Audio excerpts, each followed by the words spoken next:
নির্বাচনের প্রাককালে জেলায় জেলায় কেন্দ্রীয় বাহিনীর আগমন ঘটে এবং সুষ্ঠু নির্বাচন সম্পন্ন করে তারা ফিরে যান নিজস্ব গন্তব্যস্থলে। কিন্তু নির্বাচন পরবর্তীতে যে সমস্ত বিদ্যালয়গুলি অস্থায়ী আবাস হিসেবে ব্যবহার হয় কেন্দ্রীয় বাহিনী থাকবার জন্য, সেই সমস্ত বিদ্যালয়গুলি পড়ে চরম সংকটে। সরকারি শিক্ষা ব্যবস্থার বেহাল পরিণতি হয়, যেখানে সমাজের আর্থিকভাবে পিছিয়ে পড়া প্রান্তিক মানুষের সন্তানেরা শিক্ষা অর্জন করে তাকে বন্ধ রাখা হয় ইলেকশন আর্জেন্টের নামে। কেন্দ্রীয় বাহিনীর অস্থায়ী আবাস হিসেবে ব্যবহার করে অপ্রতুল বিদ্যালয় পরিকাঠামোকে তছনছ করা হয়।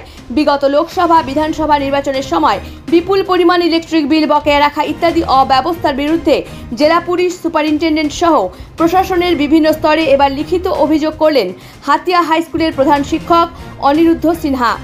আসুন শুনে নিয়ে প্রসঙ্গে অভিযোগকারী হাতিয়া হাই স্কুলের প্রধান শিক্ষক আর কি জানালেন।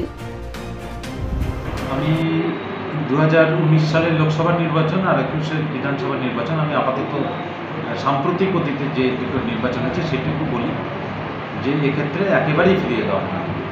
ভোট মিটে গেল আর নির্বাচন কমিশনই বলবে তারা ফিরে তাকায় না যে সেখানে পঠন পাঠনের উপযুক্ত যে পরিবেশ ছিল, উপযোগী যে পরিবেশ ছিল তাকে ফিরিয়ে দেওয়ার ক্ষেত্রে তাদের ভূমিকা শূন্য। স্কুল চত্বরটা কেমন থাকে ইলেকশনের পরে? আপনার দৃশ্যমান যেটা চোখে পড়েছে সেটা বলতে পারেন একটু। ভয়ঙ্কর খারাপ অবস্থায় থাকে। প্রথমে বলবো যে অস্থায়ী যে টয়লেটগুলো নির্মাণ করা হয় সেগুলো অত্যন্ত নোংরা থাকে, স্বাভাবিকভাবেই থাকে। তাকে যে ন্যূনতম মাটি চাপা দেওয়ার ব্যবস্থা সেগুলোকে ভেঙে দেওয়া,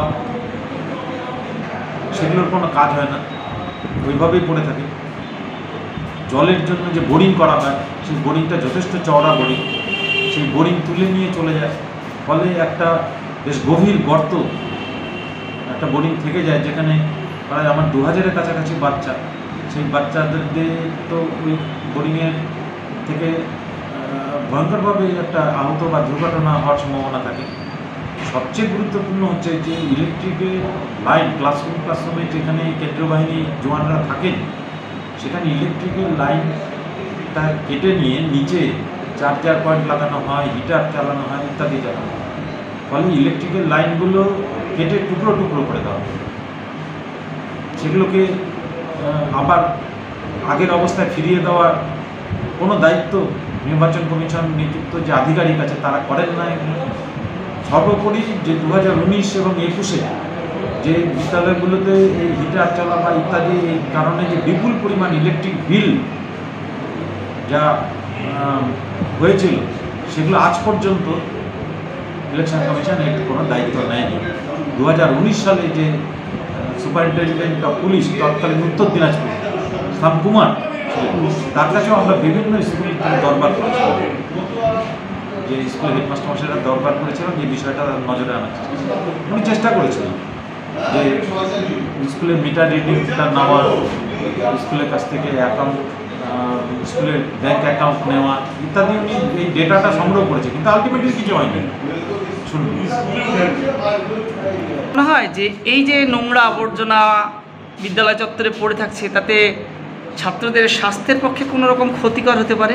নিশ্চয়ই সাংঘাতিকভাবে যে এমনকি দৃশ্য দূষণও বলবো। একটা ছাত্র দীর্ঘদিন বাদে স্কুলে এসে সব অনভিপ্রেত সামগ্রী তার শ্রেণীকক্ষে পড়ে থাকতে দেখছে, শিশু মানুষের এর প্রভাব পড়ে, বিশেষ করে গ্রামীণ এলাকায় এর প্রভাব পড়ে।